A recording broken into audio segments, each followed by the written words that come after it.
I'm Leslie. And I'm Shelly. And we are Sisters in Ebert. Welcome back for another Movie Monday. It's a good one. 10 Things I Hate About You. 10 Things I Hate About You. Shall we make a list? I got more than 10. 1999. A golden era. Uh-huh. I feel like that was just...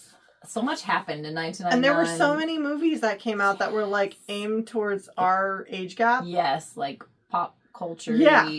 Yeah. Cult classics came out that year. Yeah. And like we weren't quite old enough for this. Like this was like about high school kids, but we weren't in high school yet. No, I was in middle school. But it was enough to be like in awe of high school kids, so we enjoyed these types of movies. So we open up to Seattle as One Week by Bare Naked Ladies plays. It's been one week since you looked at me. And now every time I hear this song, I think about How I Met Your Mother. Yeah.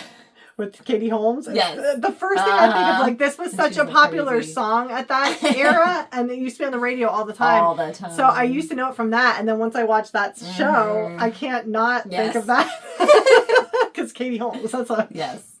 Okay, so 14 girls pull up in a convertible, jamming to pop hits, and Julia Stiles pulls up next to them, blasting Joan Jett's Bad Reputation in an old car. Because she's bad. She's just so edgy. She is. She would never be like those guys. No, they're too fluffy and... all are at school, and Julia Stiles, I keep calling her that because we didn't get her name yet, pulls down a poster as Joseph Gordon-Levitt waits for guidance counselor Ms. Perky to get to him after she finishes her erotic writing. I said, Cameron is, Joseph Gordon-Levitt. I was like, JGL, what the heck is that? And just transferred to this school. Levitt, by the way. Oh, Levitt? Yes. Oh. Okay. Levitt. He sounds so fancy. Levitt. Well, it's not spelled the usual Levitt way. I guess. Patrick arrives. That is Heath Ledger. Yeah. I know. He's the best. I remember thinking he was not cute in this movie, though, like when we were kids. But I think he's it was definitely his hair. The best looking one now. Yeah. And like looking back now, I was like, no, he was cute. Yeah. I was just... I had this boy band image in my head that I liked. Long hair. Yeah. Yes. Patrick arrives for his appointment and gets in trouble, and Ms. Perky is super inappropriate with everybody. What's her name? Allison? I don't even know. Jensen? Janny. She was also in, what's that? Juno.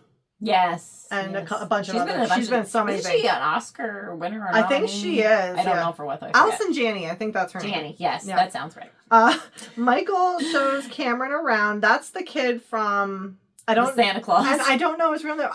Do you know... The Addams Family. I was just going to say, the Addams Family is the one that I remember most from.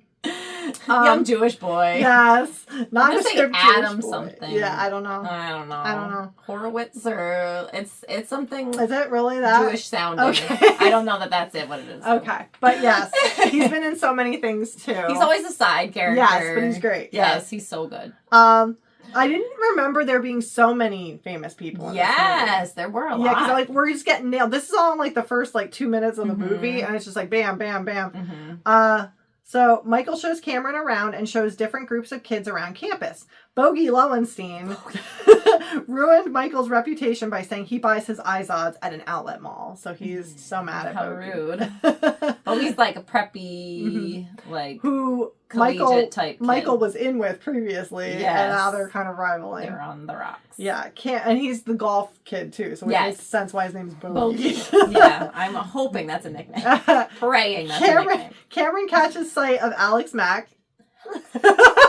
Larissa Atlantic? Is that how you pronounce it? I don't even know how you say her name. But because she's always just been Alex Mack. If you watch that show, it was on Nickelodeon. Yeah.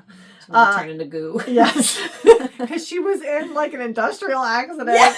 And she was radiated. A concept for a TV show. And then she can turn into goo on command. Turn into a puddle and just disappear.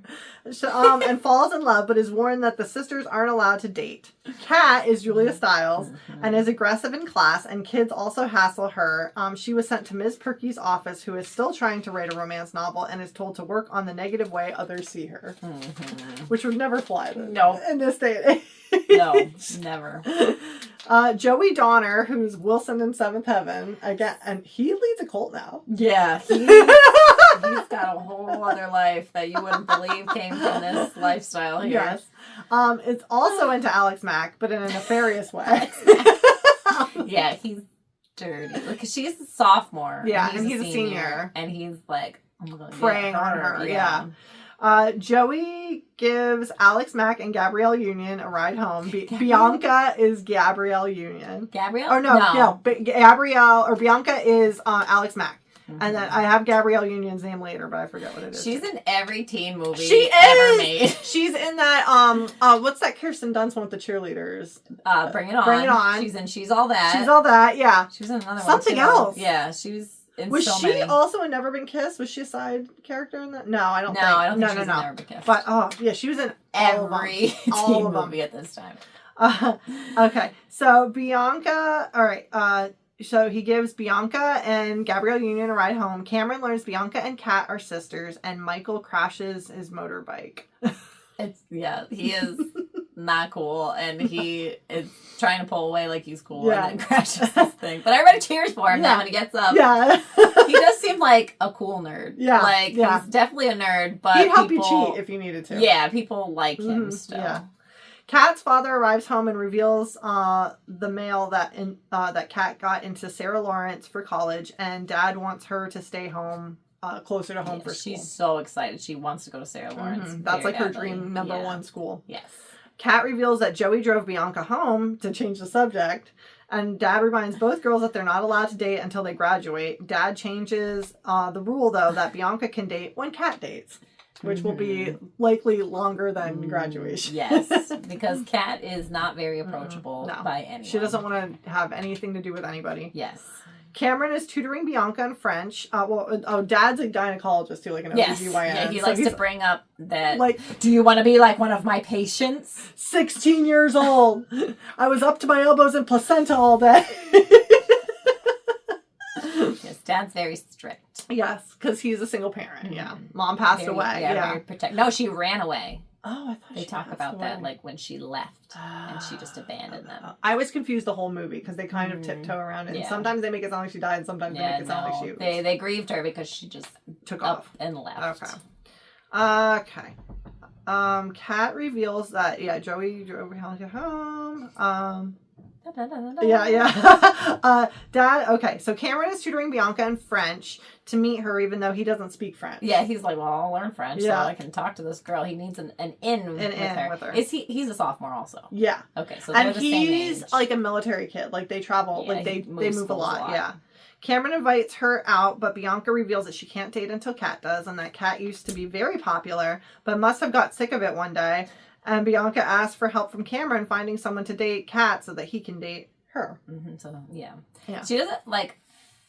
She's not into him. She's she's, like, kind of leading him on. She doesn't say, like... I don't care for Bianca in this movie. No, she's a brat. Yeah, she's bratty, definitely. She gets better towards the end, but, she's not very nice. So Cameron has no luck finding anyone to date Kat, but notices Patrick and feels that he might have a chance. He might have a chance with him, as Patrick also seems antisocial like Kat. He's rough and gruff like she is, so he thinks, well, she can tame if it looks this like shrew. a duck and acts like a duck, they belong together. But yes, Tame the Shrew. That's what this is, a modern retelling of Taming of the Shrew by William Shakespeare. Yes, and there's a lot of references. So like their last name is Stratford because of Stratford upon Avon, and Kat and Bianca. Those are the names of the sisters in the play. Like they kept a lot of references. That's neat.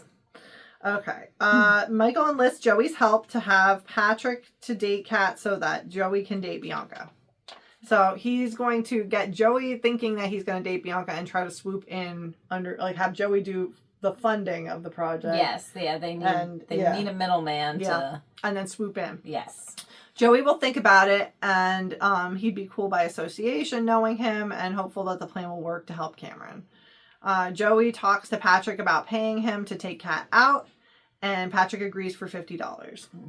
He drives a hard bargain. It was cheaper than that. Yeah, it wasn't like $25. Yeah, it was like $20 or something. He's like $50. First he said $100, and then and then he's like, "Well, you want me to take her to a movie, right?" Yeah, and then that's gotta get popcorn, right? So that's there's another. It like jumped up so much. He's like, "Well, popcorn, then that's $80." Like, He's not wrong.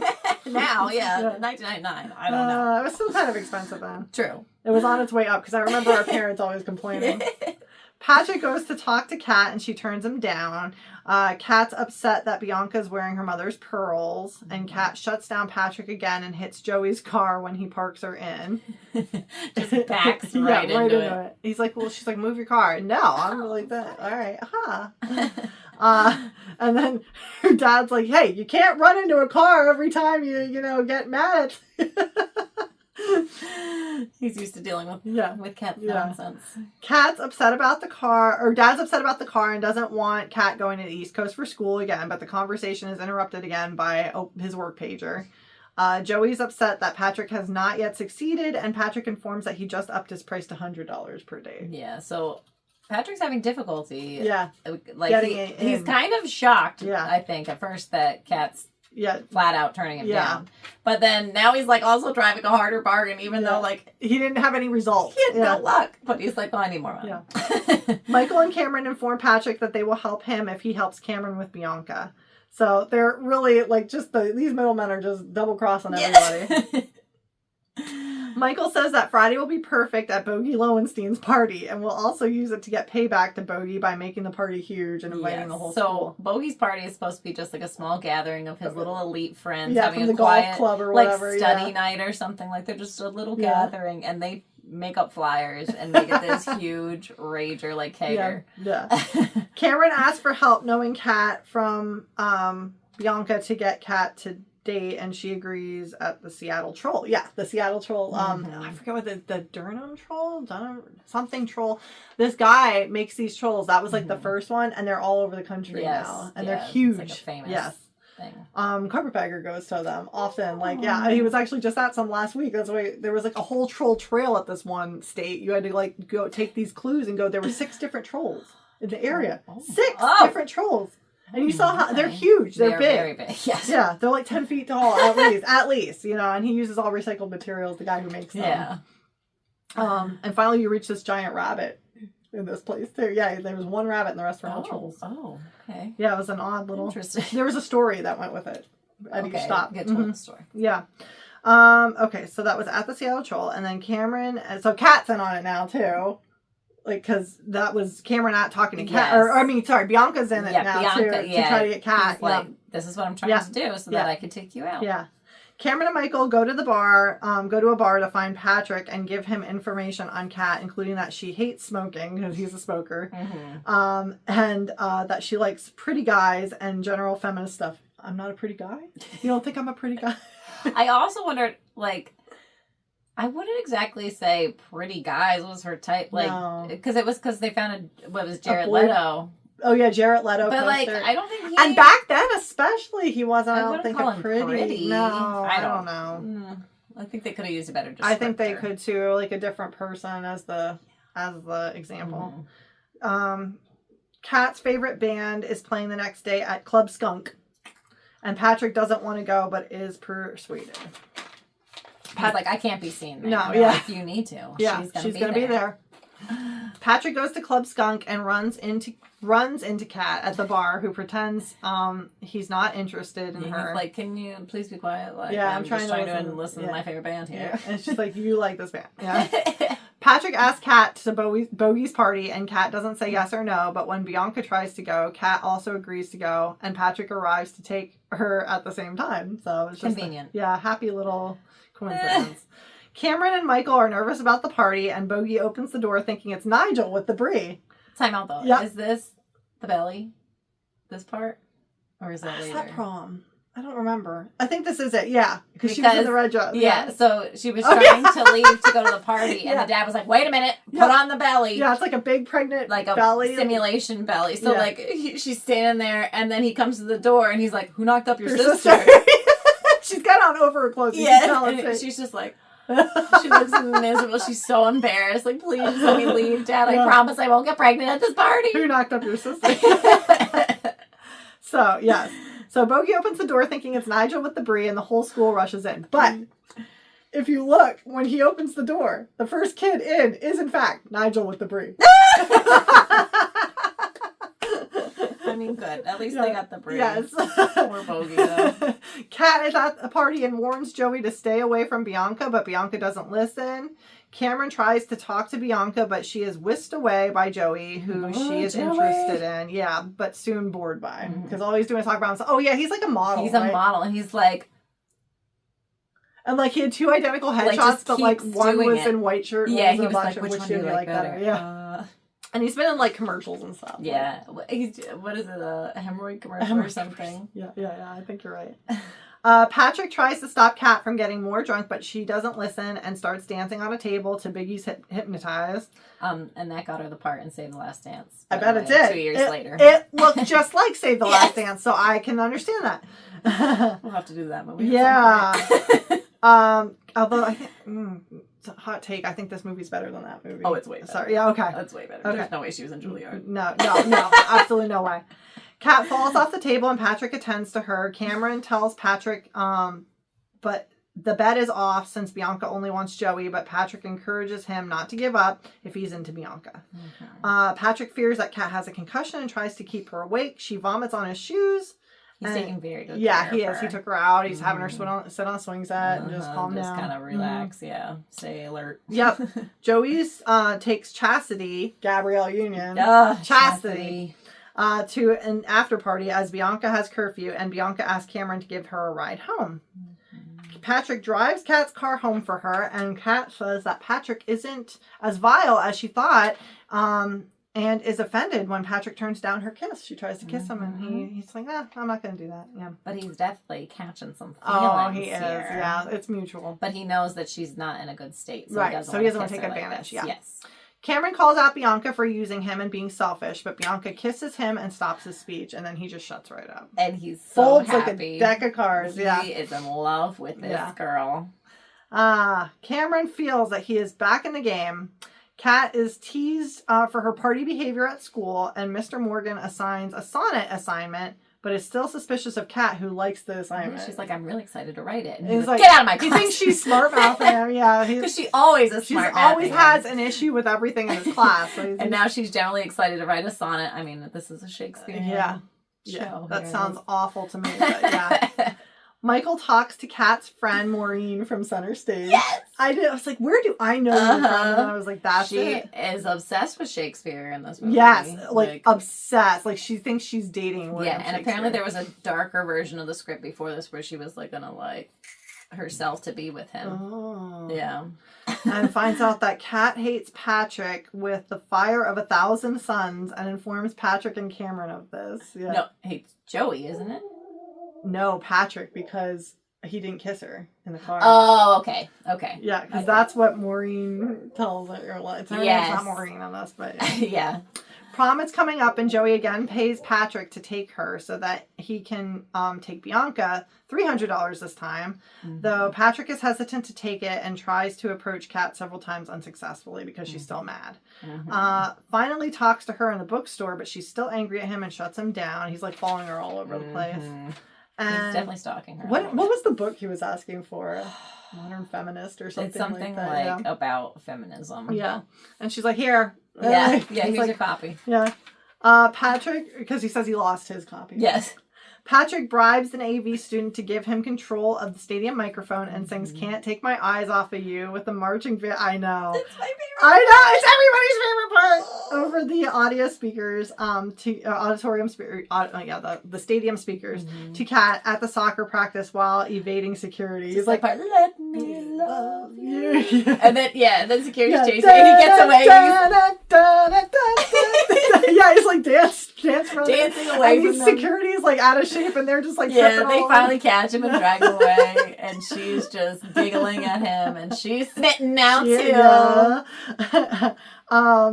Patrick is given detention and confiscates a student's pot and Cheetos while Kat comes to. I don't remember what happened. Yeah, she came to like rescue him. Kat comes in to break him. Oh yeah, the teacher confiscated the pot and Cheetos. Yeah, he's like, what do you have there? He like took the pot and then like goes and he's like, I'm gonna confiscate this. Cheetos. He's like, we know what you're gonna do. While Kat comes in to break him out with an idea for soccer and flashes the teacher, which crazy. It was very. She's like, I have this idea of how we could just distract the team and and like as Patrick's sneaking out through the window, and he's like well, he's stumbling on things. Remember, he couldn't get the window open, so it's like jiggling. And she's like, trying desperately to like stall, and then she's like, "Well, do this," and she flashes him, and everybody's like, "Ah," and he's like, what do I do about this?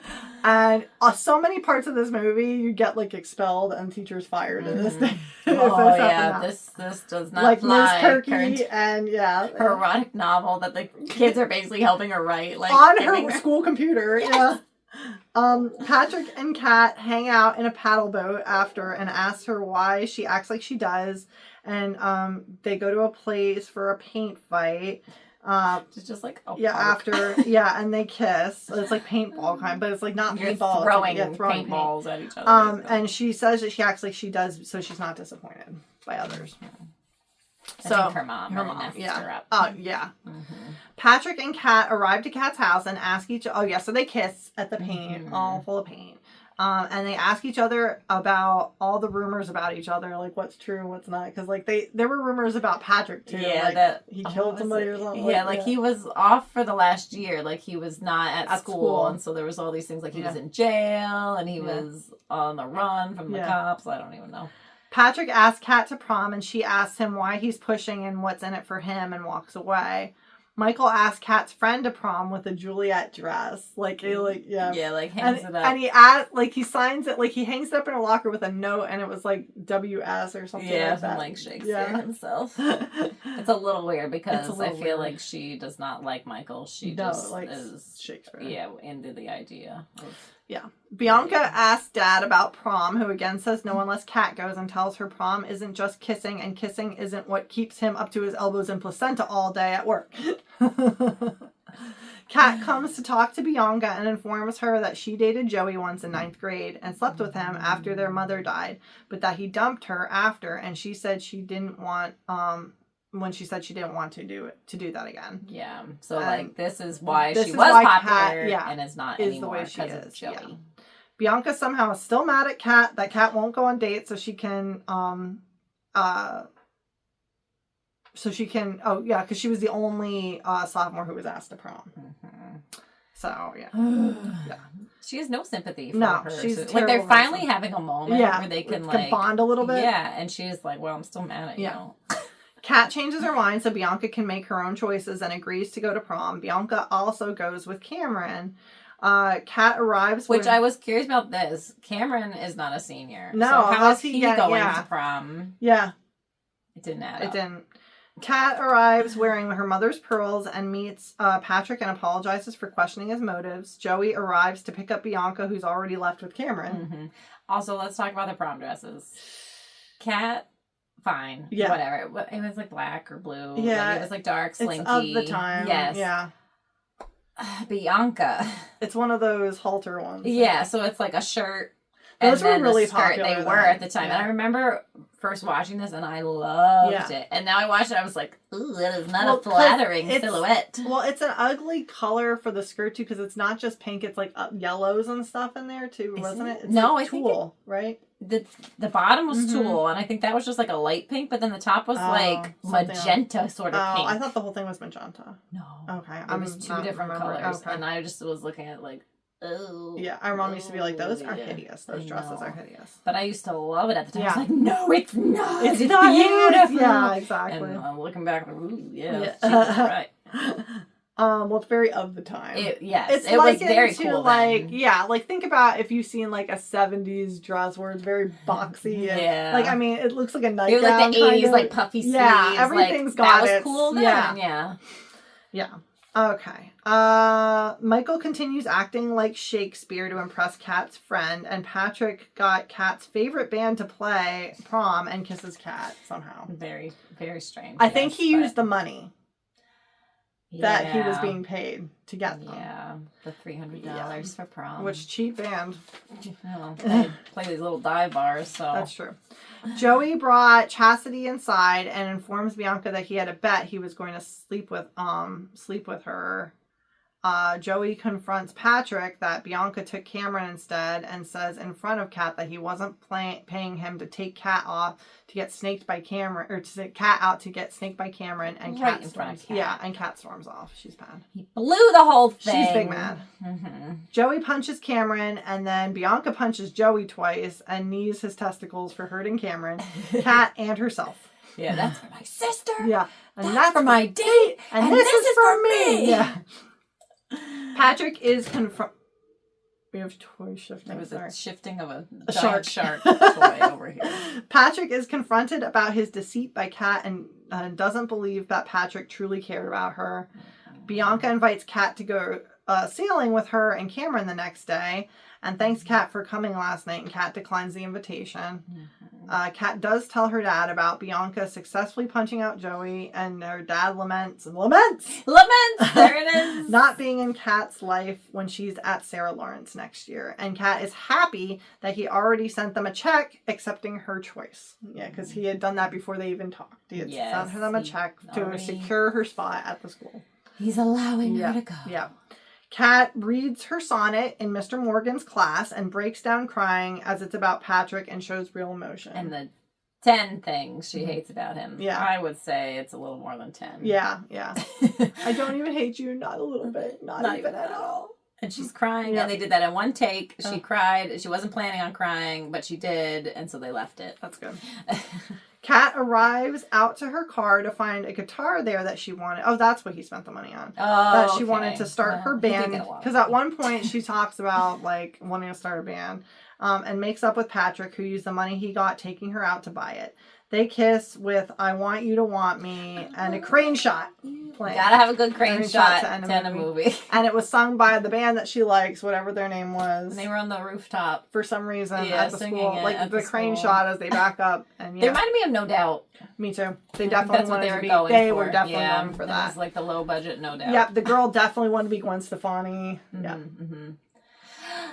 Do you have any fun facts? There weren't too many fun ones. Like, it was like boring stuff. I don't even know. Was this like one of Heath Ledger's first movies? It was his first American movie. Okay. I do know that. So I don't know what he had done exactly before that, but yeah. Because he's an Aussie. He's an Aussie. They were worried about his accent at first. They were like, is he going to be too dark and mysterious? I think he was supposed to be dark and mysterious. And I didn't write it down, but he was out of town for, who was he attending to? Like his grandmother or grandfather was sick. That's where he was, like, that previous year. Oh, yeah, why he wasn't. He was taking care of a sick family member. Yeah, it's not that he was a delinquent. No. But he was actually just a good guy. Yeah. And he has proved it. And there's the part where he's like in the chemistry lab and he's just touching the fire. Yeah. He did that on his own. Like, it wasn't in the script. He was just like playing with it. He was like, I thought it would be good. Very good. But I remember, like, as I was rewatching this with Joseph Gordon-Levitt, I was like, he had such a baby face here I forgot how young he really was. He looks still like Roger from Angels in the Outfield. Coming soon to a Sisters in Ebert near you. Yeah, he was not yet 500 Days of Summer here. No. Oh, I love him. or The Night Before, he's in that too. Yes. That's so funny. He's been in a lot of good stuff. He's been in so many good things. He's had a blossoming career. Inception too, right? Mm-hmm. Yeah. He's in Inception. So, like, he's had, and Batman. He was Robin. Oh, that's in right. The newer ones. Yeah. So, like, he... Not with Heath Ledger, though. No, not with Heath Ledger. But, like, he has really had an expanding career, like, from childhood on. Yeah, like, he this really is has. one of his early things. This is one of the successful kid careers. Yeah. Where he's like a normal person. Yeah. Oh, one fun fact is like how he was tutoring her in French, and he like didn't know he's fluent in French. Oh, like, so that's kind of why is he French Canadian? Is that why? It might be. Yeah, probably. Because he is Canadian. So like I would think that would make sense. Why, yeah. Okay. But that's all I got. Yeah. Fun fact wise. All right. Have you seen this movie? I actually, fun fact, had not seen it all the way through until like about 3 years ago, maybe. Yeah. It was always on TV. Like you'd see bits and pieces. Yeah. Like, but it was in all the magazines. Like I had a Teen People subscription, and it was always in that, and it was so in popular. Like Teen Beat and Bop. Yeah. I know at first like they didn't want to make it, like they were hesitant, like a Shakespearean I don't know, like kids but drama. Kids would get into that because what are you forced to read in middle school and high school? Shakespeare. Yes, and this is really witty, like a lot of jokes, and it just works well. The cast is good too. And like if you're not familiar with The Taming of the Shrew, it holds up too. Like you don't need to know The Taming of the Shrew to know this movie. I remember like learning in like 10th grade. Yeah. Like, oh, have you seen that movie? Because then the teachers would be like it was a good reference point for teachers then too. I think. Yeah. Yeah.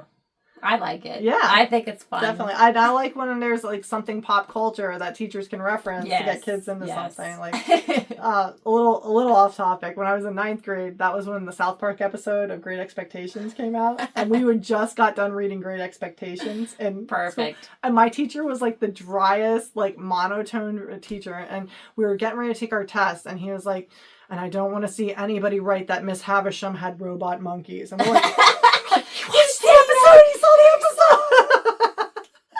That's great. Just out of nowhere. We're all like, but we thank you for joining us here at Sisters and Ebert, and like get some culture in our little channel here. Like whatever. With Alex Mack and Nicola Stans. Yes. If you look below in the description for this video here, you'll see all the links to our social media. We're on Facebook and Instagram at Sisters and Ebert. Please click the link, follow us, like, subscribe, comment, all the things, interact with us. We'd love to be able to see our channel grow and be able to get more content out for you guys and just keep growing as we go. Yeah. Thank you for joining us, and we'll see you next week at the movies.